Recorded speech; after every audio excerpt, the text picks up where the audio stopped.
Olá, seja bem-vindo a mais uma edição do programa Cuide de Si. Dando continuidade às doenças respiratórias, hoje temos conosco a doutora Anisa Daniel. A doutora Nilza é pneumologista e vai nos falar sobre a doença pulmonar obstrutiva crônica. A doença pulmonar obstrutiva crônica é a terceira principal causa de morte em todo o mundo. Doutora Nilza, diga-nos. Primeiro, seja bem-vinda ao nosso programa. Obrigada. Doutora Nilza, diga-nos o que é a doença pulmonar obstrutiva crônica, ou seja, DPCO? Obrigada, doutora Sheila. A doença pulmonar obstrutiva crônica, como a doutora Sheila disse, é uma doença comum, que a nível mundial realmente é a terceira causa de morte. Entre nós ainda não chegamos a tanto, mas, por exemplo, no único serviço de pneumologia para o adulto a nível nacional, no Hospital Central de Maputo, a doença pulmonar obstrutiva crônica deve ser a quinta causa de internamento. Quinta causa? No serviço, só no serviço de pneumologia. Portanto, estamos a falar de adultos. É uma doença comum, mas é uma doença prevenível, é uma doença respiratória, como a doutora Sheila já disse, que cursa com dificuldade respiratória. O principal sintoma do doente se queixa é dificuldade respiratória. Portanto, é uma doença, a dificuldade respiratória, ela não tem uma instalação súbita, ela é progressiva. Inicialmente, o doente pode nem se aperceber, pensa, estou cansado. Normalmente ela afeta pessoas com mais de 45 anos. Normalmente é na quinta década de vida que as pessoas começam a ter os sintomas.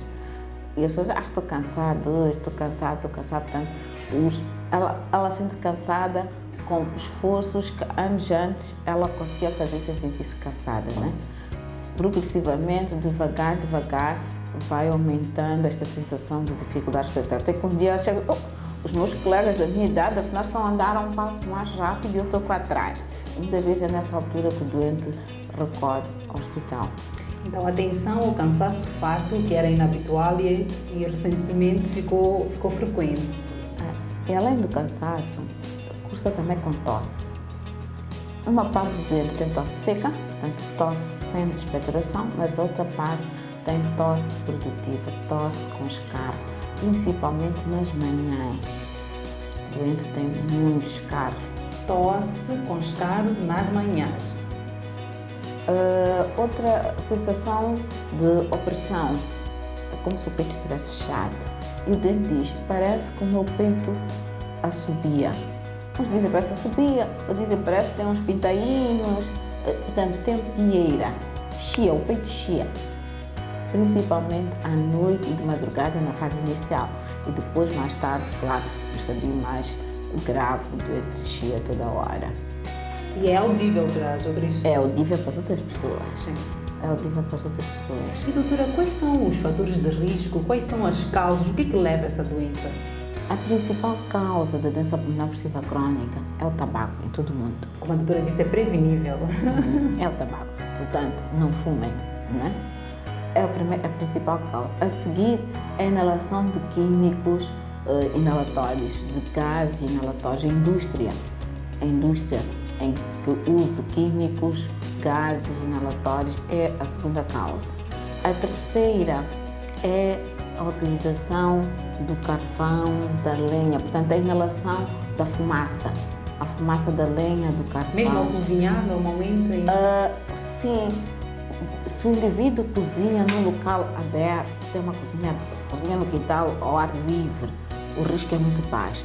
Mas se ele, principalmente agora no tempo frio, usa um compartimento fechado, em que a fumaça do carvão e da lenha permanece por muito tempo, a pessoa vai inalando. Olha, uma coisa boa, o Covid trouxe as máscaras. Portanto, as máscaras previnem. Sim, e são usadas na indústria, fazem parte dos protocolos de segurança da indústria, o uso das máscaras.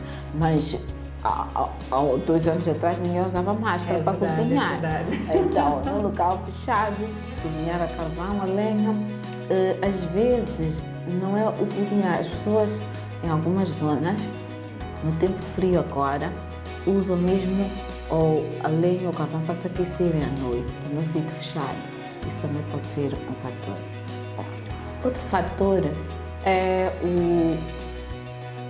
parto prematuro. Portanto, o indivíduo que nasce prematuramente, o bebê, um recém-nascido prematuro, ele ainda não tem os pulmões bem desenvolvidos. E se por azar ele tiver várias infecções respiratórias ainda no primeiro ano de vida, ou se estiver exposto aos outros fatores, então ele também tem um risco muito grande de fazer doença pulmonar obstrutiva crónica. Só nessa idade, quando é pequenininho ou quando já é adulto Não, ele também? vai ter a doença quando adulto, Ok. mas o fato dele nascer pequeno e ser exposto Põe-lhe em risco é de risco desenvolver. acrescido. Sim. As infecções virais na infância. Infecções virais na infância importantes, a infecção por adenovírus, vírus essencial respiratório, se forem aquelas também são fator de risco. E entre nós, a tuberculose. Muito frequente entre nós. Muito frequente, seja a tuberculose na criança, seja a tuberculose no adulto, se o diagnóstico for tardio e o doente evoluir com sequelas pós-tratamento, ele também tem um risco de fazer doença pulmonar obstrutiva crónica. E como é que é feito esse diagnóstico? O telespectador que está lá em casa e que não consegue perceber, como é que se faz o diagnóstico dessa doença, doutora Nilza? O principal fator item para o diagnóstico é a história. Portanto, nós temos que fazer uma história, o clínico tem que fazer uma história desde que nasceu quando, tinha quantos quilos, porque nós não sabíamos muitas vezes a nossa mãe quando tinha de gestação, quando nascemos. Sim. Mas hoje em dia temos os cartões e vemos, amarelinhos. e sim, diz que nasci com 2 quilos. Sim. Provavelmente era prematuro, provavelmente, há outros que têm traço de crescimento, mas provavelmente. E às vezes as mães também contam. O indivíduo viu, a mãe contava quando era pequena, nasceu pequenino, nasceu, não tinha chegado ao altura. Então, temos que começar a história aí. E depois, esteve internado várias vezes quando era pequeno. Teve alguma outra doença quando adulto? Como é que era em casa? Cozinhava num local fechado, a lenha, carvão. Os pais fumavam. Ou tinha algum adulto em casa que fumava dentro de casa. A casa estava ao lado de uma fábrica. Então, a história tem que ser completa. Depois temos esta parte da história, seja de nascença, ocupacional, nós vamos ouvir os sintomas, né? Eu vi já há uns anos, comecei, sentia-me cansado, como dissemos antes, mas agora o cansaço é mais pequena coisa. Eu sinto-me cansado, tenho tosse, já fiz vários ciclos de antibióticos e a tosse continua lá. É verdade que no momento em que agrava a expectoração, o escarro é amarelado, esverdeado, mas a maior parte dos dias é um escarro claro. O doente vai casar, e aí à noite, no peito, chia. Então, temos que ter a história e depois observamos, né? Porque o principal diagnóstico de doença pulmonar obstrutiva crónica continua a ser a asma. Mas, claro, principalmente a história vai nos ajudar muito. E temos um outro item que nos vai dar um diagnóstico definitivo, que seria as provas de função respiratória. Mas aí está, as provas de função respiratória, excetuando na cidade de Maputo, que temos em muitos locais, nas províncias só temos nas capitais. E em algumas empresas, que as grandes empresas, essas empresas que manuseiam químicos, tóxicos inalatórios, já elas têm os aparelhos e fazem aos trabalhadores uma vez por ano. Graças a Deus fazem aos trabalhadores uma vez por ano.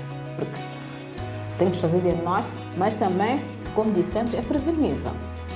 E esta é uma forma de prevenção. O trabalhador usar a máscara e o trabalhador fazer as provas de função respiratória, portanto, a espirometria todos os anos. Então, atenção mesmo aos empregadores também, que têm de cumprir todos os protocolos. Tem que cumprir esse protocolo. Graças a Deus, nós temos visto que muitos cumprem, né? Fazem os exames, ou quando no mês que o trabalhador faz anos, ou então tem um mês por ano em que todos fazem. Isso ajuda o clínico lá da empresa ou o clínico do sítio de medicina ocupacional a verificar, o ano passado ele estava bem, mas agora a função está a descer, então é um motivo de alerta. É um motivo de alerta e eles tomam algumas medidas, né? Seja tirar o trabalhador durante algum tempo e verificar. E doutora, essa doença tem um tratamento?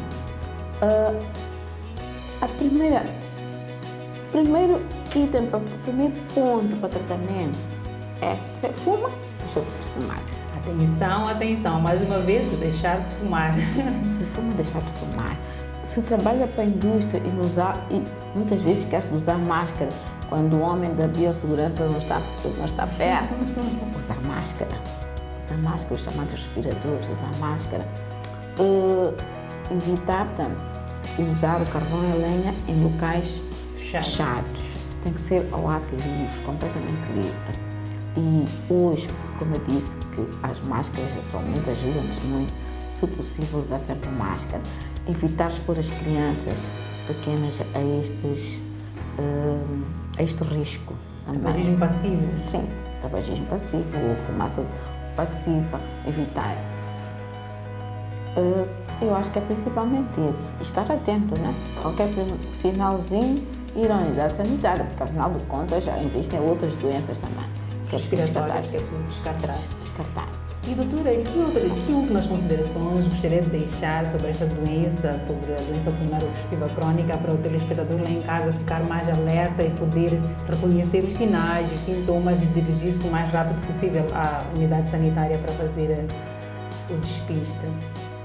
Eu acho que o mais importante, sim, o doente tem que reconhecer os sintomas, estão à volta, tem que ver e dizer qual cuidar, é melhor que ir à unidade sanitária, mas o mais importante é a questão da prevenção. Para mim, a prevenção, eu acho que para todos, a prevenção é a coisa mais importante. Existe um slogan que diz: a prevenção é o melhor remédio. É o melhor remédio e é o mais barato. É verdade. É o mais barato, portanto, deixar de fumar, deixar de se expor aos riscos, ao primeiro sinal. Ok, há dias em que nós estamos mais cansados que os outros, mas já somos terceira, quarta semana, estou mais cansado que o habitual. Estou a começar com uma coisa não está bem. Não, uma coisa não está bem. Tenho que ir à unidade sanitária. Tenho tosse todas as manhãs, tenho expectoração. Tenho que ir à unidade sanitária. Eu acho que o mais importante é bater na sigla da prevenção, na minha opinião. Muito obrigada, doutora Nilza, por ter aceito o nosso convite. Muito obrigada, telespectador lá em casa, por ter nos acompanhado em mais uma edição do nosso programa. Espero por vocês na próxima edição do Cuide-se.